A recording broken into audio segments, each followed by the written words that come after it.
আসসালামু আলাইকুম বন্ধুরা, আজকে আবারও একটা রেসিপি নিয়ে আপনাদের সামনে চলে এসেছি। বন্ধুরা, আজকে আমি গোটা গোটা লোটে মাছের তেল ঝাল বানিয়ে আপনাদের সঙ্গে শেয়ার করব। বন্ধুরা, এইভাবে লোটে মাছ রান্না করলে একটাও লোটে মাছ ভাঙবে না। আপনারা পুরো ভিডিওটা দেখতে থাকুন। এখানে আমি লোটে মাছ পরিষ্কার করে বেছে ধুয়ে কেটে নিয়ে একটু লেবুর রস মাখিয়ে রেখেছি, সেটা আর আপনাদের সঙ্গে শেয়ার করা হয়নি। তো বন্ধুরা, এখানে আমি ময়দা নিয়েছি। এবার ময়দার মধ্যে আমি কিছু মশলা মাখিয়ে নেব। প্রথমে দিয়ে দেব একটু লবণ, অল্প করে একটু হলুদ গুঁড়ো, আর দিয়ে দেবো লঙ্কার গুঁড়ো। এটাকে আমি ভালো করে মিশিয়ে নেব।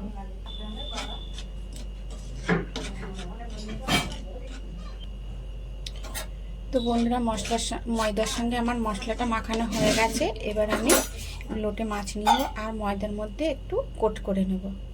ঠিক এইভাবে কোট করে নেব। তো বন্ধুরা, তেলটা আমার গরম হয়ে গেছে। এবার আমি এই কোট করা লোটে মাছগুলো একে একে দিয়ে দেব।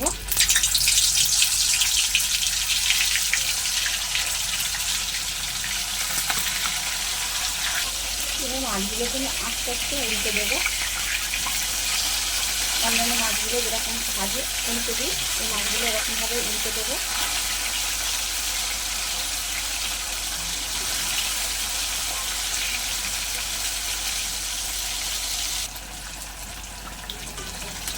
মাছগুলোকে আমি সুন্দর করে ভেজে নিয়েছি। এবার আমি তুলে নেব। দেখুন বন্ধুরা, একটা মাছও ভাঙিনি। বাকি মাছগুলোকেও আমি ওই একই পদ্ধতিতে ভেজে নেব। তো বন্ধুরা, প্রত্যেকটা মাছ আমার ভাজা হয়ে গেছে। প্রত্যেকটা মাছই আমার গোটা গোটা আছে, একটা মাছও কিন্তু আমার ভাঙেনি। এবার ওই মাছ ভাজা তেলের মধ্যে দিয়ে দেবো, ফোড়নে দিয়ে দেবো শুকনো লঙ্কা,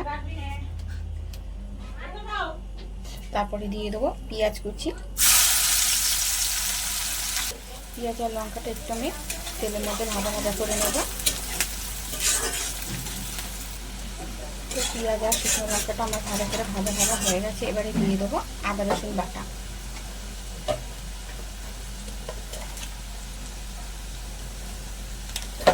আদা রসুন বাটা আর পেঁয়াজটা আরেকটু ভালো করে ভাজা করে নেব, যাতে আদা রসুনের গন্ধটা না থাকে।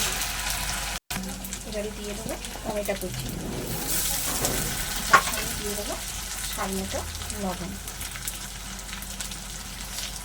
মশলাটা আমি আস্তে আস্তে ভালো করে কষিয়ে নেব। যত ভালো করে কষাবো তত ভালো খেতে হবে। এবার আমি দিয়ে দেবো কিছু গুঁড়ো মশলা, হলুদ গুঁড়ো, সানরাইজের লঙ্কার গুঁড়ো, জিরে গুঁড়ো, ধনে গুঁড়ো আর কালারের জন্য কাশ্মীরি লঙ্কার গুঁড়ো। সব কিছু একসঙ্গে খুব ভালো করে কষিয়ে নেব।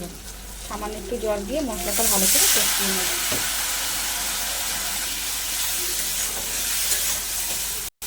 মশলাটা আমার খুব ভালো করে কষানো হয়ে গেছে।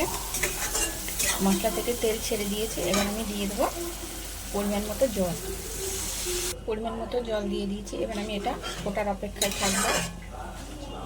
তো ঝোলটা আমার ফুটে গেছে। এবার ফুটে রাখা মাছগুলো আমি দিয়ে দেবো। 5 মিনিট মতো ফুটিয়ে নেব। তো ওপর থেকে আমি কিছু ধনে পাতার কুচি ছড়িয়ে দেবো। সেটা কাঁচা লঙ্কা দিয়ে দেবো।